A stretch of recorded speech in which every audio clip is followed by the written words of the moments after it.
In the yellow air, my friend. Once you did a show, sometime around when you were doing Pokemon, Yep. where you voiced a bird with a Brooklyn accent. Oh, that's Viva Piñata. Did I hear something? You mean when I did Pecky Pudgeon like that? Well, see, the funny thing about that show Was I directed that show, and it's a prelay show. So I recorded each of those actors individually, and then I built the dialogue like a radio drama, okay? Moving the dialogue and the timing between lines so that they would be funny. And then sent that to the animators to animate, come back, and then do tweaks. And what's amazing about that as both a director and as a voice actor is there's no lip flap. You decide how to deliver the line. And for those of you who are not familiar with Viva Piñata, because once the game tanked, the show had no reason to be, you all do realize that the majority of these shows are commercials for the toys and the games, right? Yeah. So if the toys and the games don't sell well, there's no reason to spend the money making a show because they don't really care about entertaining you, right? So Viva Piñata, great animation, great writing, some of the funniest stuff, some of the best acting that I've directed. Fantastic series. The video game was not that popular, so they canceled the show. But you go on Hulu, you can watch the entire season, or 2 seasons of it, and I'm telling you, you will laugh hysterically at that show. But, so yeah, when the pitching came along, as a character, as a side character, because once again, I was directing that show, I wasn't going to cast myself as a main role in there, but this was a cameo, kind of little side character. And I thought, if he's a newspaper guy, he's got to be either like, talking from the 1940s, where he's got some sort of, this just in. But we thought he looked a little bit more like, blue collar, so I figured Joe Pesci would be a much better approach to that. And being from Brooklyn, I had to, bring that into the show a little bit. So there you go. Because so many of the Brooklyn accents we've done on our shows are not legitimate. All right, what else we got? Yeah. What was more painful for you, breaking into voice acting or being a jazz fan? Ha! Well, I think it would have to be being a jazz fan. That's the hardest thing in the world,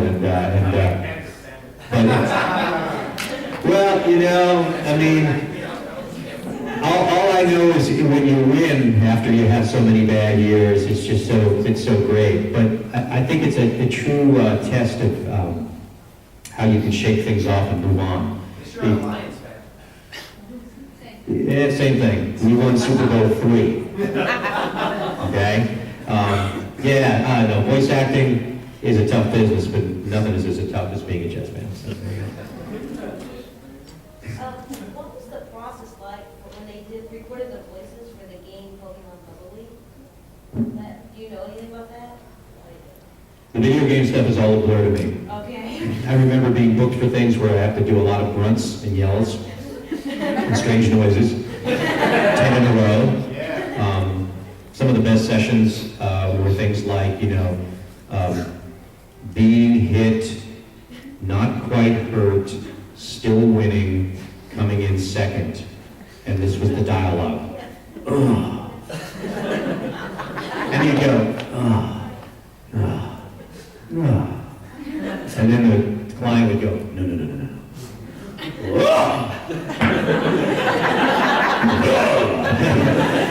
And then at the end of the day, you're like, I'll just take the check. I have no idea what I just did. I have no idea at all. You were like, I loved you in that game. You were really a tough character to beat. Really? Because that has to do with the programming. It had nothing to do with my... All right, what else we got?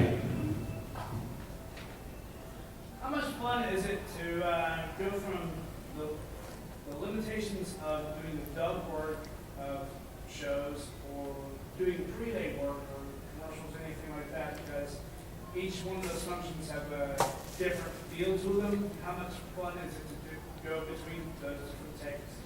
As an actor, as an actor and a director, I prefer prelay because I don't like to have to be locked into somebody else's timing or emotion based on the face that you're looking at. But as an actor, it's kind of satisfying to be very well versed at dubbing.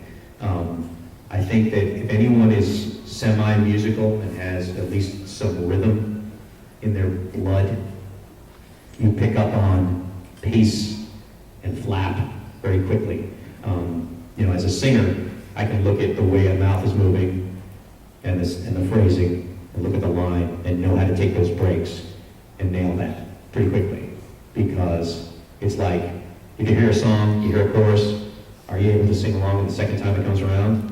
Probably, if you've got any sort of rhythm in your bones. You don't have to sing the right notes, but you can sing the right phrasing. So being able to do that is kind of cool. And also, the challenge of trying to make your performance fit into somebody else's animation.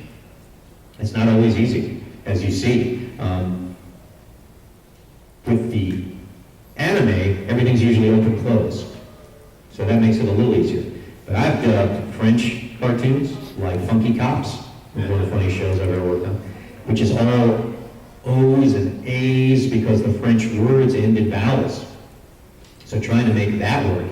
And also I've written for and also directed a little show called Gogoriki, which is a Russian show, and these creatures move their mouths 1,000,000 miles an hour in shapes and things like this. And you had to write where in the middle of a phrase there was an O shape, or else it looked wrong. So that's a skill to itself. That's more 50% technical, 50% acting, whereas prelay is 100% acting. So, there you go. Yes, with your iPad. Do you think Jesse is gay? Jesse? What? I'm Jane, I'm my bad. Well, first of all, who cares? I mean, they're cartoon characters. But who cares? Does it matter? I mean, do you ask if Ash is gay? No, but why does it matter? I don't have an opinion on that stuff. All I know is that I approached the character of James as if he was related to Frasier and Niles Crane.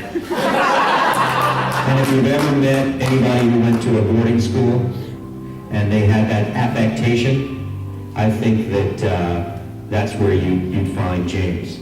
Maybe he's not the greatest at sports, but he probably is very well read, and he's very well dressed. So that's pretty much his persona. But yeah, I mean, look, I know that that's a whole thing. It's like, that people think that Jesse and James are a couple because, in the comics, they get married, I think they have a baby or something like that. But I don't think it matters.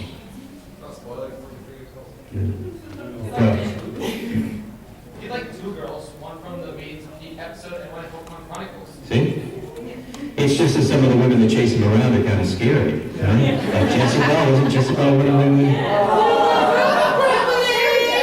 See, you run from that?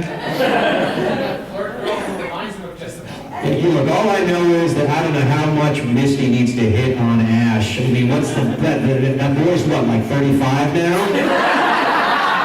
Dude, she likes you. Take her out on a date. Brock will make some rice balls. Jelly donuts. Yeah, jelly donuts. The fact is, Ash is completely oblivious to love, so it will... You see, he only loves Pikachu. Rephrase that. Yes. All right, what else we got? It's just a boy. Was there any roles you didn't like doing or didn't have as much fun with? I don't think there's any roles that I didn't like. I mean, there's roles that were, I think, some foolish mistakes of my voice choice. Even though Dr. Z was a lot of fun to play, he was such a hard voice to maintain for so long. I'd finish those sessions and go, why did I choose that? But no, I don't have any characters that I disliked. Obviously there are better ones than other ones, but and a lot of times some of the weird one-off DVD movie things where we would do some sort of strange dub, you're like, this character is just written poorly. It's when the writing is garbage that it gets a little frustrating. Worked on a couple of things where even the director and I look at each other and go, who wrote this? Do you guys know, are familiar with what transliteration is? Okay, so transliteration is basically just taking the Japanese and writing it in the exact same form, but in English, the way no one speaks. And there's sometimes where very lazy writers who are adapting scripts basically are just tweaking the transliteration, and you go, "What? Come on, man, that's not English." And so we have to change it. So I've had to do dubs like that I just, like, I'm done. As soon as I'm done with this role, I'm gone. You got a question? Yeah. If you're a Pokemon, which Pokemon would you be? I think it goes back to the same answer. I think with Gallery, the first Pokemon I ever got to voice was Squirtle. I always thought it was cool that he had Ray-Bans. I mean, you're looking at all these other Pokemon, you're like, how come that guy's got, like, clothing? He was very cool. Now, he was the best one. And I'm sure you assumed that the water gun attack was all sound effects, but it was actually... So, that was kind of a cool one to do. Yes, in the back. What was the most awkward and hilarious thing that's ever happened while you were recording Pokemon? Awkward. Awkward and hilarious. This question. No, that's for the 18 and over. No, there weren't really too many ridiculous moments because so much of the stuff was you were just alone in the room with either just the engineer or just the director and the engineer. So it wasn't like, oh my goodness, that was completely embarrassing and ridiculous. You're just there, you can sort of just shrug it off. But there, I think maybe, and we're talking about my allergy medicine and all that stuff. I think once when I was sick, I took so much Sudafed that I was dubbing at like 100 miles an hour. I was just like on speed, and like everyone was like, "Can you slow it down? Can you slow it down?" Because you're just like, "What is it?" James doesn't talk that fast. Oh, sorry. So that kind of stuff, where you just don't even remember the session because you're just like in that Sudafed haze, There you go. In the back, yeah. Okay, who did Brock like better, Nurse Joy or Officer Jim? I don't know who Brock liked better, but I will say this. I've always been a fan of uniforms, of women in uniforms. I just think that there's, maybe it was growing up going to a really, really progressive school, and the Catholic girls' school would walk by in their little uniforms with the plaid skirts and stuff like that, and everyone was all in the same, and I'm like, these are cute girls that really like this, or that cop that was giving you a ticket, and you're like, she's hot, right? And yet, Joy could take care of you if you were sick, maybe make you some chicken soup, but I think I would probably date Officer Jenny. I just would. And I don't know if you guys have seen it, but there's a couple that cosplay as Brock and Officer Jenny. And I met them at MTech. And he does a very good version of Brock, but she looks just like Officer Jenny. Like, exactly. It's crazy. I stole her from him. And brought her to my vendor table, and he was like, "What are you doing, man?" And I was like, "If anybody's gonna get Officer Jenny, it's the real Brock."